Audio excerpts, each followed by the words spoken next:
स्वागत है आपका बी न्यूज़ नेशन में। मैं हूं खुर्शीद आलम।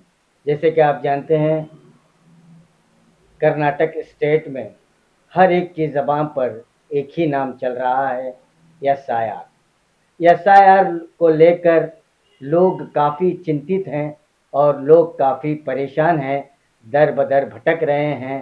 या तो स्कूल की तरफ अपना रुख कर रहे हैं, या तो उन्हें बीएलओ नहीं मिल रहा है, या उनका सुपरवाइज़र नहीं मिल रहा है। अगर बीएलओ मिल रहा है तो लिस्ट में उनका नाम गायब है।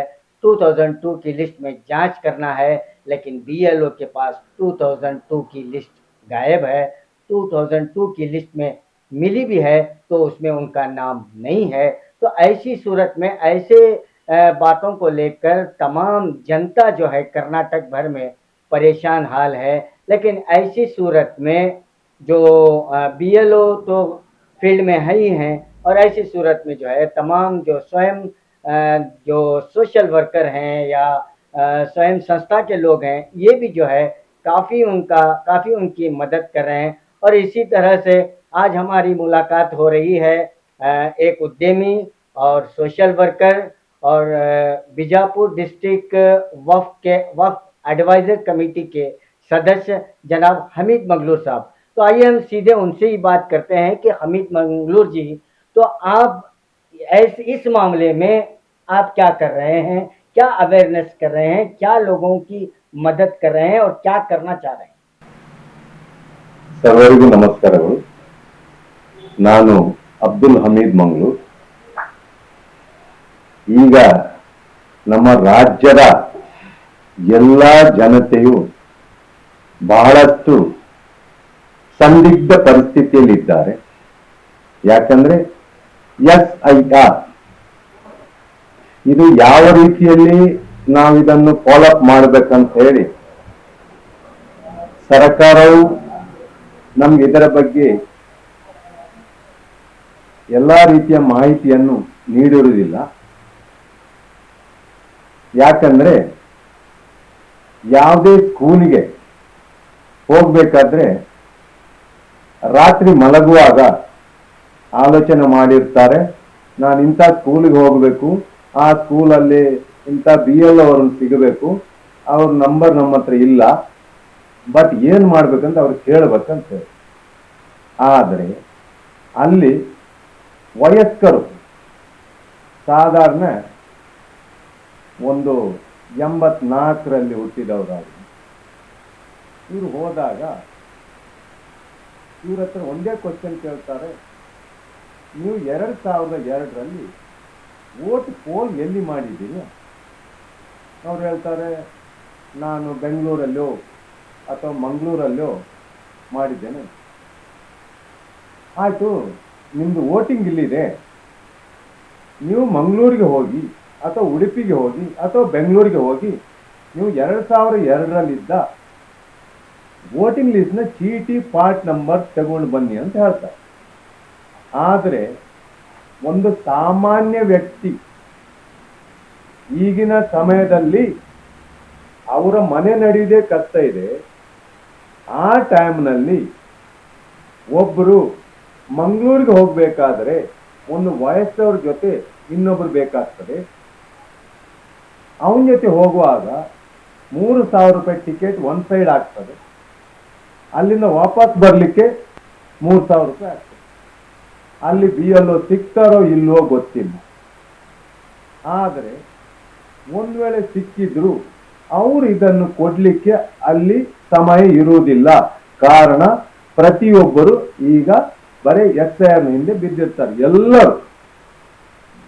ಆದ್ರಿಂದ ನಾನು ಇಷ್ಟೊಂದು ಸರ್ಕಾರದಲ್ಲಿ ಹಾಗೂ ನಮ್ಮ ಜಿಲ್ಲಾಡಳಿತದಲ್ಲಿ ವಿನಂತಿ ಏನಂದ್ರೆ, ಯಾವ BLO ಅಲ್ಲಿ ಅವರ ವೋಟ್ ಇದೆಯಾ, ಈಗ ಒಬ್ಬ ಮಂಗಳೂರಿನವನು ಅಥವಾ ಉಡುಪಿಯ ಒಂದು ವೋಟ್ ಈಗ 27ನೇ ವಾರ್ಡ್ ವಿಜಯಪುರ ಸಕಾಪುರದಲ್ಲಿ ಇದೆ ಅಂತ ಹೇಳ್ತೀನಿ. ಅವನಿಗೆ 2002ರದ್ದು ವೋಟಿಂಗ್ ಮಂಗಳೂರಿನಿಂದ ತರಬೇಕಾಗ್ತದೆ. ಅದು ತರಲಿಕ್ಕೆ ಹೋಗ್ಲಿಕ್ಕೆ ಒಬ್ಬ ಸಾಮಾನ್ಯ ಮನುಷ್ಯನ ತಾಪತ್ರ ಆಗುತ್ತೆ. ಅದು ಯಾಕೆ ಇವ್ರ ಹತ್ರ ಇಷ್ಟೆಲ್ಲ ಕೊಟ್ಟು, ಇದು ಈ ವೋಟಿಂಗ್ ಲಿಸ್ಟ್ ಎಂಬುದು ನಮ್ಮ ಆಸ್ತಿ ಅಲ್ಲ, ಪಬ್ಲಿಕ್ನ ಆಸ್ತಿ ಅಲ್ಲ, ಇದು ಆಸ್ತಿ ಇರುವುದೇ ಸರ್ಕಾರದ ಆಸ್ತಿ. ಅವರಿಗೆ ಅದೇ BLOಗೆ ಇಡೀ ಕರ್ನಾಟಕದ ಮತದಾರರ ಪಟ್ಟಿಯನ್ನು ಯಾಕೆ ಕೊಡುವುದಿಲ್ಲ? ಒಂದು ವೇಳೆ ಎಕ್ಸಾಂಪಲ್ ಆಗಿ ಹೇಳ್ತೇನೆ, ನಾನೊಂದು ಉಡುಪಿಯಲ್ಲಿ ಅಥವಾ ಮಂಗಳೂರಿನಲ್ಲಿ ವೋಟ್ ಮಾಡಿದ್ದಿದ್ರೆ ಈಗ ನನ್ನ ವೋಟು ಇಲ್ಲಿ ಇರುವುದಾದರೆ ಬಿಜಾಪುರದಲ್ಲಿ ನಾನು ಹೋಗಿ ತರುವುದಕ್ಕಿಂತ ಅಲ್ಲಿ ಹೋಗಿ ಒಂದು 5,000 ರೂಪಾಯಿ ಖರ್ಚು ಮಾಡಿ ನಾನು ಆ ಪಾರ್ಟ್ ನಂಬರ್ ತರುವುದಕ್ಕಿಂತ ಇದೇ BLO ಕಡೆ ಯಾಕೆ ಇರುವುದಿಲ್ಲ? ಇದು ಏನು ಸಮಸ್ಯೆ? ಇದು ಸರ್ಕಾರದ ಒಂದು ನೆಗ್ಲಿಜೆನ್ಸ್ ಹೇಳ್ಬೇಕು. ಮುಂದುವರಿಸಿ ಸರ್. ನೀವು ಹೇಳಿದ್ರಿ BLO ಕಡೆ ಸರ್ಕಾರ ವತಿಯಿಂದ ಎಲ್ಲ ಲಿಸ್ಟ್, ಆಲ್ ಕರ್ನಾಟಕದ ಲಿಸ್ಟ್ ಕೊಡಬೇಕು ಅಂತ ನೀವು ಅಂತೀರಿ. ಯಾಕಂದ್ರೆ ಒಂದು ಮನುಷ್ಯಾಗಿ ಹೋಗಿ ತರೋದು ಸಾಧ್ಯ ಇಲ್ಲ. ಮತ್ತು ನೀವು ಇದರ ಬಗ್ಗೆ ಏನು ಧ್ವನಿ ಎತ್ತೀರಿ? ಎಲೆಕ್ಷನ್ ಕಮಿಷನ್ ಆಗಲಿ, ತಹಸೀಲ್ದಾರ್ ಕಡೆ ಆಗಲಿ ಹೋಗಿ ಇಂಥ ಅಡ್ವೈಸ್ ಏನಾರು ಕೊಟ್ಟಿರಿ ನೀವು? ನಾ ಕೊಟ್ಟಿಲ್ಲ, ಈಗ ಕೊಡ್ತಾ ಇದ್ದೇನೆ ಅಂತ ಹೇಳಿದ್ರೆ ನೋಡಿ, ಇಂಥ ಪ್ರಾಬ್ಲಮ್ ಬಂದಾಗ ಬೇಕಿದ್ದಷ್ಟು ಸೈಬರ್ ಸೆಂಟರ್ಗಳಿದಾವೆ. ಅಲ್ಲಿ ಹೋದ್ರೆ ಒಂದು ಕ್ಷೇತ್ರದ ವಿಧಾನಸಭಾ ಕ್ಷೇತ್ರದ ಕಾಪಿ ತೆಗಿಲಿಕ್ಕೆ ಅವರಿಂದ ಸಾಧ್ಯನೇ ಇಲ್ಲ. ಯಾಕಂದ್ರೆ 3,000ದಿಂದ 5,000 ಪೇಜಸ್ಗಳಾಗ್ತಾವ. ಇಷ್ಟು ಪೇಜಸ್ ತೆಗಿಲಿಕ್ಕೆ ಸಾಧ್ಯನೇ ಇಲ್ಲ. ಆದ್ದರಿಂದ ಸೈಬರ್ ಸೆಂಟ್ರಲ್ಲಿ ಅದನ್ನು ತೆಗಿಬೇಕಾಗ್ತದೆ. ಆದ್ರೂ ಈ ಖರ್ಚನ್ನು ಯಾರು ಭರಿಸ್ಬೇಕು? ನಾನು ನಿಮ್ಮಲ್ಲಿ ಕ್ವಶನ್ ಮಾಡ್ತಾ ಇದ್ದೇನೆ, ಹಾಗೂ ಜಿಲ್ಲಾಡಳಿತದಲ್ಲಿ ಕ್ವಶನ್ ಮಾಡೋದಿಷ್ಟೇ. ಮತ್ತೆ ಏನು BLOಗಳು ನಮ್ಮ ಬಿಜಾಪುರದಲ್ಲಿ ಅಥವಾ ಎಲ್ಲಿನೂ ಆಗಲಿ ಎಷ್ಟು ಕನ್ನಡ ಶಾಲೆ ಅಂದ್ರೆ ಗೌರ್ಮೆಂಟ್ ಶಾಲೆ, ಏಡೆಡ್ ಶಾಲೆ, ಇದರಲ್ಲಿ ಎಷ್ಟು ಕಡೆ ಕಂಪ್ಯೂಟರ್ ಇದಾವೆ? ಇದು ಏನಾದರೂ ನಮ್ಮ ಜಿಲ್ಲಾಡಳಿತ ಇದರ ಬಗ್ಗೆ ನೋಡಿದೆಯಾ? ಯಾಕಂದ್ರೆ ಈಗ ಇರುವಂತದ್ದು ಅಲ್ಲಿ ಟೀಚರ್ಸ್ಗಳು, ನಾವು ಅವ್ರನ್ನು ಕೆಳಮಟ್ಟದಲ್ಲಿ ಹೇಳೋದಲ್ಲ, ಕೆಲವರು ವಯಸ್ಕರಿದ್ದಾರೆ, ಈಗ ಅವರಿಗೆ ರಿಟೈರ್ಮೆಂಟ್ಗೆ ಹತ್ತಿರ ಬಂದಿದೆ, ಅವರಿಗೆ ಕಂಪ್ಯೂಟರ್ನ ಬಗ್ಗೆ ಅಷ್ಟು ನಾಲೆಜ್ ಇರುವುದಿಲ್ಲ. ಅವ್ರನ್ನು ನಾವು ಕಂಪ್ಯೂಟರ್ ನೀವು ಕೂತ್ಕೊಂಡು ಬಳಸಿದ್ರೆ ಅಥವಾ ಮೊಬೈಲ್ನಲ್ಲಿ ಬಳಸಿದ್ರೆ ಅದು ಅಷ್ಟೊಂದು ಸಮಂಜಸ ಅಲ್ಲ. ಯಾಕಂತ ಹೇಳಿದ್ರೆ ಅವರು ಬೇರೆ ಯಾರ್ದು ಅವರ ಮಗ ಅಥವಾ ಪತಿಯನ್ನು ಅಥವಾ ತಮ್ಮನನ್ನು ಉಪಯೋಗಿಸ್ಕೊಳ್ಬೇಕಾಗ್ತದೆ.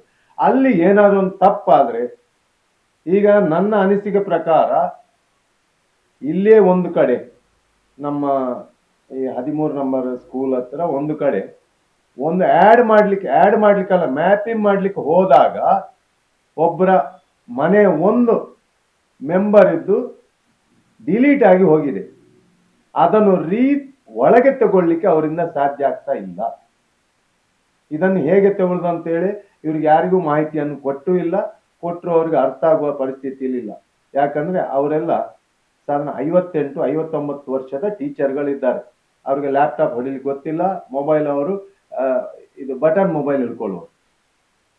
ಅದಕ್ಕೆ ನಾನೊಂದು ರಿಕ್ವೆಸ್ಟ್ ಮಾಡ್ತೇನೆ, ಇದನ್ನು ಅಂಡರ್ ಗವರ್ಮೆಂಟ್ನ ಇದರಲ್ಲಿ ನಿಗಾದಲ್ಲಿ, ಯಾಕೆ ಈಗ ನೋಡಿ ಪ್ರೈವೇಟ್ ಸ್ಕೂಲ್ಗಳಿದೆ, ಇಲ್ಲಿ ಎಲ್ಲ ಆಪ್ಷನ್ಸ್ ಇದೆ. ಇವ್ರ ಹತ್ರ ಕಂಪ್ಯೂಟರ್ಸ್ ಇದೆ, ಅದಕ್ಕೆ ತಕ್ಕಂತ ಟೀಚರ್ಸ್ ಇದ್ದಾರೆ, ಅದಕ್ಕೆ ತಕ್ಕಂತ ಆಫೀಸಲ್ಲಿ ಅದಕ್ಕೇನೆ ಕಂಪ್ಯೂಟರ್ ಕಲಿಸುವಂತ ಒಂದು ಟೀಚರ್ ಇದ್ದಾರೆ. ಇವರಿಗೆ ಕೊಟ್ಟು ಗವರ್ಮೆಂಟ್ ನಿಗಾ ವಹಿಸಿದ್ರೆ ಇದು ಬಹಳಷ್ಟು ಈಸಿಯಾಗಿ ಸ್ಮೂತ್ ರನ್ನಿಂಗ್ ಆಗ್ತದೆ ಅಂತ ಹೇಳ್ತಾರೆ. ಸರ್, ನೀವು ಇವಾಗಲೇ ಹೇಳಿದ್ರ ಕಂಪ್ಯೂಟರ್ ಅದಾವ, ಪ್ರೈವೇಟ್ ಸ್ಕೂಲ್ನಾಗ ಎಲ್ಲ ಸಿಸ್ಟಮ್ ಅದಾವ.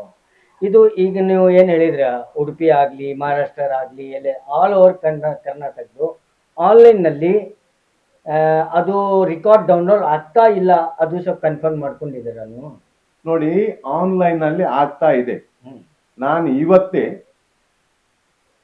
ಬೆಳಿಗ್ಗೆ ಎದ್ದವ ಬೇಕಂತೇಳಿ ಟ್ರೈ ಮಾಡಿದ್ದೇನೆ.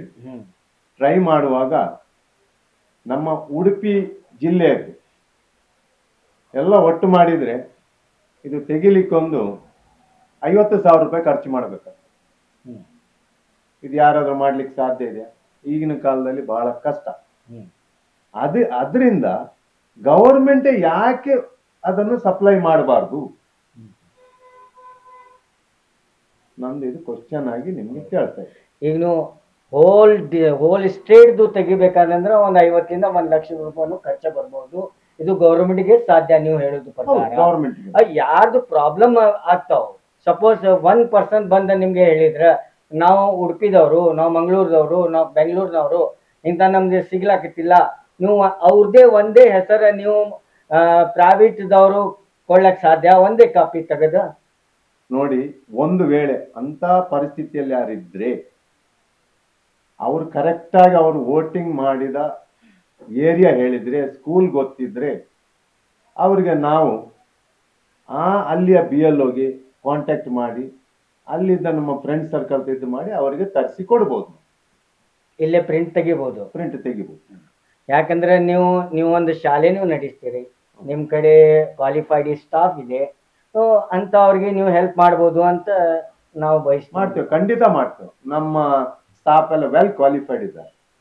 ಇಲ್ಲೇ ಬಂದು ತಕೊಂಡು ಹೋಗ್ಬೋದು 100%. ಯಾಕಂದ್ರೆ ಕಂಪ್ಯೂಟರ್ ಇಂಜಿನಿಯರೇ ನಮ್ಮಲ್ಲಿದ್ದಾರೆ. ಓಕೆ, ಅವ್ರು ಯಾರು ಪ್ರಾಬ್ಲಮ್ ಇದ್ರು ಅವ್ರು ಬಂದು ನಿಮ್ ಕಡೆ ಮಾಡ್ಬೋದು. ನನಗೆ ಫೋನ್ ಮಾಡಿದ್ರೆ ದಯವಿಟ್ಟು ಮಾಡಿಕೊಡ್ತೇನೆ, ಅಥವಾ ಇಲ್ಲಿ ಬಂದ್ರು ಮಾಡಿಕೊಡ್ತೇನೆ. ತಮ್ಮ ಕಾಂಟ್ಯಾಕ್ಟ್ ನಂಬರ್ ನಮ್ಮ ಮುಖಾಂತರ ಹೇಳ್ಬೋದು. 9741006112, अब्दुल हमीद मंगलूर।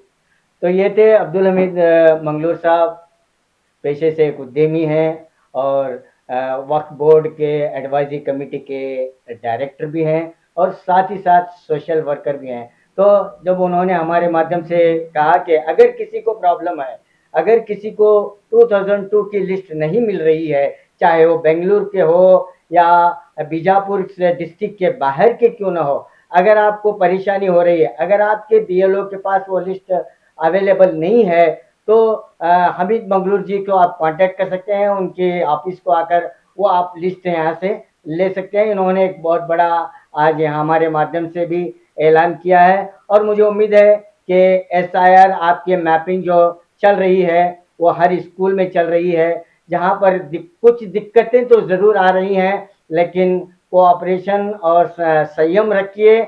आप SIR ज़रूर कराएं। कैमरामैन सुफियान के साथ मैं Khurshid Alam, B news nation, Bijapur. HMB function hall, आपके खुशियों की जगह। बीजापुर में मंगनी, शादी, अकीका जैसे खुशियों के प्रोग्राम्स के लिए पार्किंग की विशाल जगह और आलीशान हॉल में रहने खाने के सारे इंतजाम। HMB function hall, Ganesh Nagar, Bengaluru bypass road, Maruti and Toyota showroom, back side, Bijapur. Booking शुरू हो चुकी है।